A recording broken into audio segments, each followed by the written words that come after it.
बिस्मिल्लाहिर्रहमानिर्रहीम। BS students अस्सलाम वालेकुम। आज हमने चैप्टर नंबर 4 का नेक्स्ट टॉपिक शुरू करना है।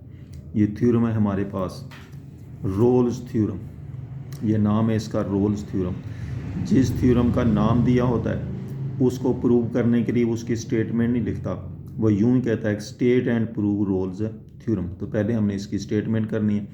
Let F be a function. F लिखा है, एफ ऑफ एक्स लिख सकते हैं, एफ ऑफ वाई लिख सकते हैं, किसी वेरिएबल का भी ये फंक्शन हो सकता है। तो हम रूटीन वाइज इसको एक्स पे डिपेंड करवाएंगे, यानी एफ हमारे पास फंक्शन है किसका, एक्स का। विच सेटिस्फाइज द फॉलोइंग 3 हाइपोथेसिस। ये 3 कंडीशंस को पूरा करता है। 3 कंडीशंस हैं जो एफ के लिए पूरी होती हैं। पहली कंडीशन ये है कि एफ कॉन्टीन्यूस फंक्शन है on the closed interval A be close interval के ऊपर फंक्शन कॉन्टीन्यूस होना चाहिए।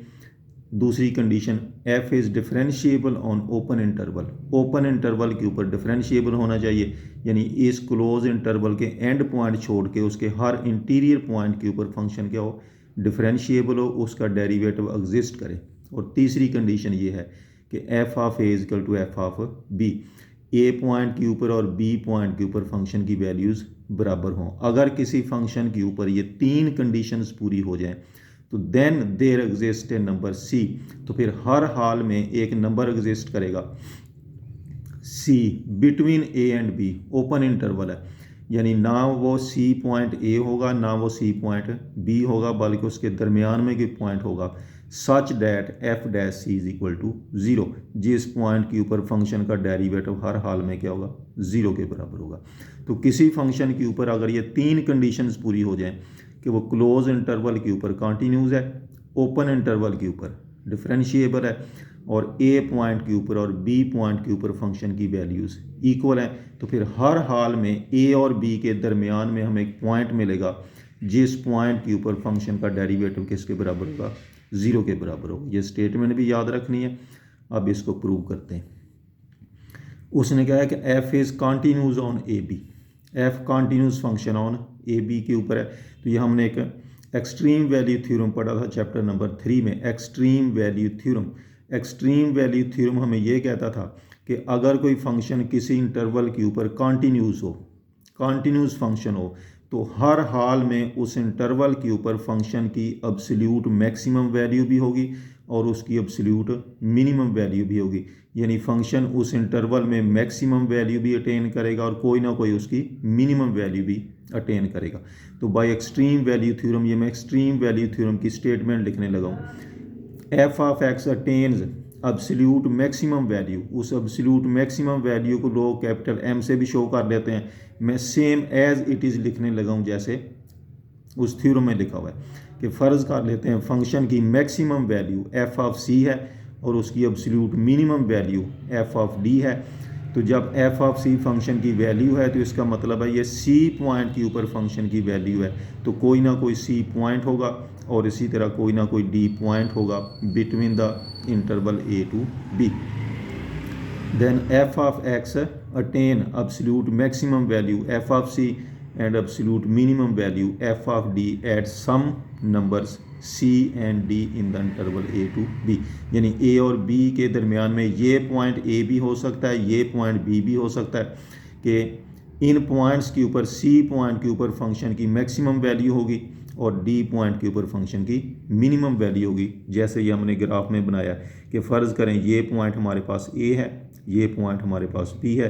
तो एक्सट्रीम वैल्यू थ्योरम हमें ये कहता है कि अगर a से लेकर b के दरमियान फंक्शन कॉन्टीन्यूस फंक्शन है, उसके ग्राफ में कहीं ब्रेक नहीं आती, तो फिर कोई ना कोई पॉइंट इसके दरमियान में ज़रूर होगा जहाँ पे फंक्शन की वैल्यू सबसे बड़ी होगी और कोई ना कोई पॉइंट ऐसा ज़रूर होगा जहाँ पे ये फंक्शन की वैल्यू सबसे छोटी होगी। तो maximum value F of C, minimum value F of D, किस पॉइंट के ऊपर वैल्यू मैक्सिमम है, वो कोई पॉइंट भी होगा सी पॉइंट के ऊपर, और ये डी पॉइंट के ऊपर उसकी मिनिमम वैल्यू है। ए और सी और डी बिलोंग करते हैं ए और बी को। अब इसके 2 केस हैं। F of C is equal to F of D. जो मैक्सिमम वैल्यू है वो मिनिमम वैल्यू के बराबर है, वही फंक्शन की मैक्सिमम वैल्यू है, वही फंक्शन की मिनिमम वैल्यू है। मैक्सिमम और मिनिमम वैल्यू इक्वल होने का मतलब ये है कि ग्राफ ना कहीं से ऊपर उठता और ना कहीं से नीचे आता, बिल्कुल ऐसे स्ट्रेट ग्राफ रहता है। ए और बी के दरमियान में यूं ग्राफ रहता है, यानी यहीं से जब मैयर करेंगे उसकी मैक्सिमम वैल्यू भी मिसाल के तौर पर 5 है और मिनिमम वैल्यू भी 5 के बराबर है। तो मैक्सिमम और मिनिमम वैल्यू इक्वल होने का मतलब ये है कि ग्राफ दरमियान में से ना बाकी वैल्यू से ऊपर उठता है और ना बाकी वैल्यू से नीचे आता है, उसकी वैल्यू हमेशा रहती क्या है, कांस्टेंट रहती है, सेम रहती है। तो पहले केस में अगर F of C F of D के इक्वल हो जाए, यानी फंक्शन की एब्सोल्यूट मैक्सिमम वैल्यू और एब्सोल्यूट मिनिमम वैल्यू आपस में इक्वल हो जाए, देन फंक्शन हमारे पास क्या होगा, कांस्टेंट फंक्शन होगा in the interval A to B. तमाम इंटरवल में फंक्शन कांस्टेंट रहेगा। फ़र्ज़ कर लेते हैं फंक्शन की वैल्यू किसके बराबर है, के बराबर रहती है। जैसे मैंने बताया भी यहाँ से भी इसकी वैल्यू 5 के बराबर है, ये वैल्यू भी 5 के बराबर है, ये वैल्यू भी 5 के बराबर है। उस कांस्टेंट वैल्यू का कोई फर्जी नाम के दे लेते हैं। तो एफ ऑफ एक्स हमेशा क्या रहता है, कांस्टेंट रहता है for all X belong to A B. और हमें पता भी कांस्टेंट चीज़ का डेरिवेटिव 0 के बराबर होता है, तो एफ डैश एक्स किसके बराबर आ जाएगा, 0 के, for all X belong to A B. A से लेकर बी पॉइंट तक जहाँ भी आप फंक्शन का डेरिवेटिव निकालेंगे उसका आंसर क्या आएगा, 0 ही आएगा। तो थ्योरम ने हमें कहा था कि अगर ये 3 कंडीशनें पूरी हो जाएं तो फिर हमें कम से कम एक पॉइंट ज़रूर होगा जो बिटवीन ए एंड बी होगा, जिस पॉइंट के ऊपर फंक्शन का डेरिवेटिव 0 हो जाए। तो इस केस में हमने देखा कि ए से लेकर बी तक, ए पे भी, बी पे भी और उसके दरमियान के भी हर इंटीरियर पॉइंट पे फंक्शन का डेरिवेटिव क्या रहता है, 0। तो किसी जगह पे हम सपोज कर लेते हैं वो ये पॉइंट है, ये पर कहेंगे हर जगह पे डेरिवेटिव 0 है, तो किसी भी पॉइंट को सी पॉइंट ले सकते हैं, ये हो सकता है, ये हो सकता है, ये हो सकता है।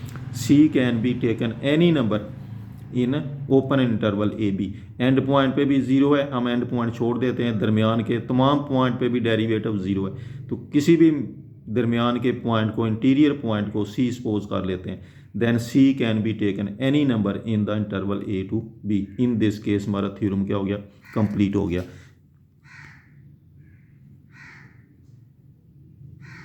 Theorem is complete.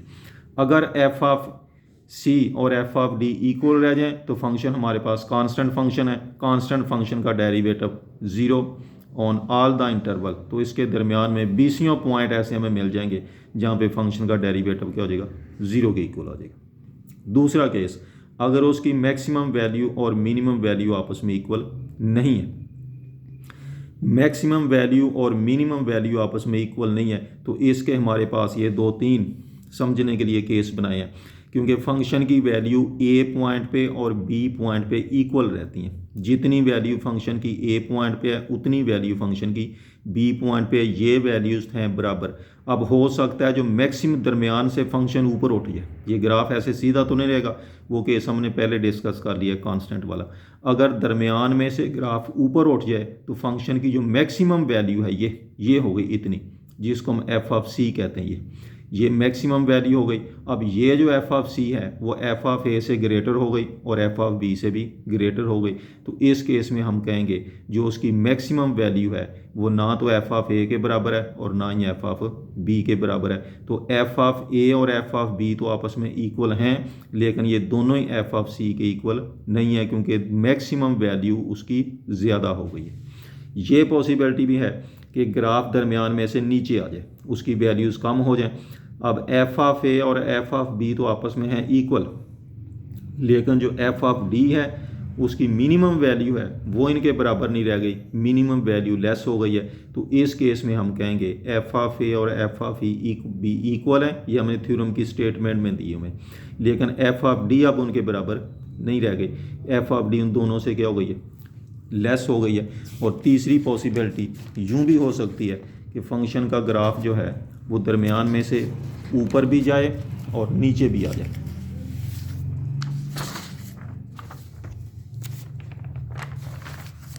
इस तरह ग्राफ हो जाए, ये हमारे पास ए पॉइंट है, ये हमारे पास बी पॉइंट है, दरमियान में से ग्राफ ऊपर भी उठ गया और दरमियान में से ग्राफ नीचे भी आ गया। अब ये फंक्शन की मैक्सिमम वैल्यू है, ये फंक्शन की मिनिमम वैल्यू है, इनमें से कोई भी ना एफ ऑफ ए के बराबर है ना एफ ऑफ बी के बराबर है, तो एफ ऑफ ए और एफ ऑफ बी तो आपस में है इक्वल, लेकिन इनमें से ना कोई एफ ऑफ सी के इक्वल है और ना कोई एफ ऑफ डी के बराबर है। तो मुख्तलिफ पॉसिबिलिटीज़ हो सकती हैं, हम इनमें से कोई एक पॉसिबिलिटी लेकर उससे थ्योरम को क्या कर लेते हैं, प्रूव कर लेते हैं। जैसे एक के साथ करेंगे वैसे फिर हम उसके दूसरे केस के साथ भी शो कर सकते हैं। तो 3 पॉसिबिलिटीज़ हैं, या तो एफ ऑफ सी बढ़ गई है, या F of D F of A और एफ ऑफ बी से लेस हो गई है, या ये भी पॉसिबिलिटी है कि दरमियान से ग्राफ ऊपर भी उठा है और नीचे भी आया है। इस केस में ये जो मिनिमम वैल्यू है वो एफ ऑफ ए और एफ ऑफ बी के इक्वल नहीं है, और जो मैक्सिमम वैल्यू है वो भी एफ ऑफ ए और एफ ऑफ बी के इक्वल नहीं है। तो जब हमारे पास मैक्सिमम वैल्यू और मिनिमम वैल्यू आपस में इक्वल नहीं होंगी, तो उनमें से कम अज़ कम then at least one of them, उनमें से हो सकता है मैक्सिमम वैल्यू, हो सकता है मिनिमम वैल्यू, हो सकता है दोनों ही वैल्यू डिफरेंट हो जाए from F of A and F of B, क्योंकि ये दोनों आपस में क्या है, इक्वल हैं, ये दोनों इक्वल हैं। तो उनमें से या उसकी मैक्सिमम वैल्यू या उसकी मिनिमम वैल्यू या दोनों ही वैल्यू इनमें से क्या होंगी, कम अज़ कम एक तो इनमें से ज़रूर डिफरेंट होगी।